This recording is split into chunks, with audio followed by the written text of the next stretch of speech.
구독자 여러분, 안녕하세요. 가벼운 정보 전달로 도움드리는 라이트 팩트입니다.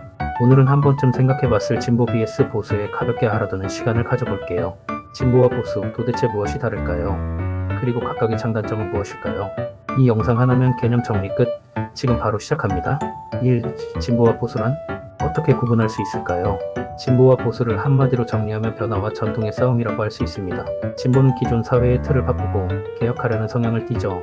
예를 들면 인권, 평등, 복지 확대 같은 가치에 초점을 둡니다. 보수는 전통적인 가치를 중요하게 여기고 급진적인 변화를 경계합니다. 시장 경제의 질서 유지, 국가 안보를 우선시하는 경우가 많죠. 잠시 생각해봐요. 그렇다면 이 둘의 차이는 단순한 성향 차이일까요? 아니면 더 깊은 배경이 있을까요? 2. 진보와 보수의 기원. 함께 알아보아요. 진보와 보수의 개념은 프랑스 혁명에서 유래했습니다.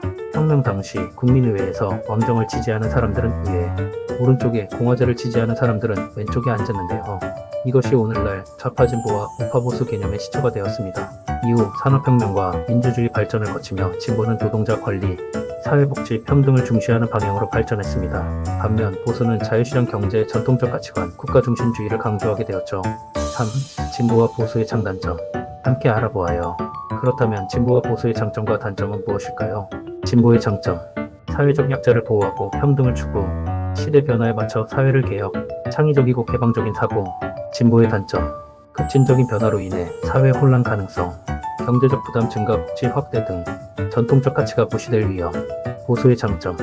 안정적인 사회 유지, 시장 경제 활성화, 경제 성장의 유리, 질서와 전통 유지. 보수의 단점.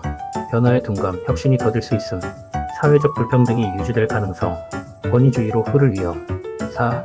역사 속 진보와 보수 사례. 어떤 게 있을까요? 그럼 실제 역사 속에서 진보와 보수는 어떤 역할을 했을까요? 미국의 이해. 뉴딜 정책 프랭클린 루스벨트, 진보적 정책 대공황 당시 복지와 공공사업을 늘려 경제 회복. 레이건 정부 보수적 정책 작은 정부를 지향하며 시장 자유를 확대. 한국의 이해. 4.19 혁명 진보적 움직임, 독재 타파와 민주화 요구. 박정희 정부 보수적 정책 경제 성장과 국가 중심의 정책 추진. 이처럼 시대에 따라 진보와 보수가 각자의 역할을 하며 사회를 발전시켜 왔습니다. 5. 결론. 진보와 보수 정답은 없다. 왜 그럴까요? 여러분, 진보가 무조건 옳고 보수가 무조건 틀린 걸까요? 아니면 그 반대일까요? 사실 사회에는 진보와 보수가 적절히 조화될 때 가장 건강한 발전이 이루어집니다. 때로는 변화를 받아들이고 개혁해야 하지만 또 때로는 전통을 지키고 신중하게 움직이는 것이 필요합니다. 여러분은 어떤 관점에 더 공감하시나요? 진보와 보수, 여러분의 생각을 댓글로 남겨주세요. 구독과 좋아요, 그리고 알림 설정 잊지 마세요.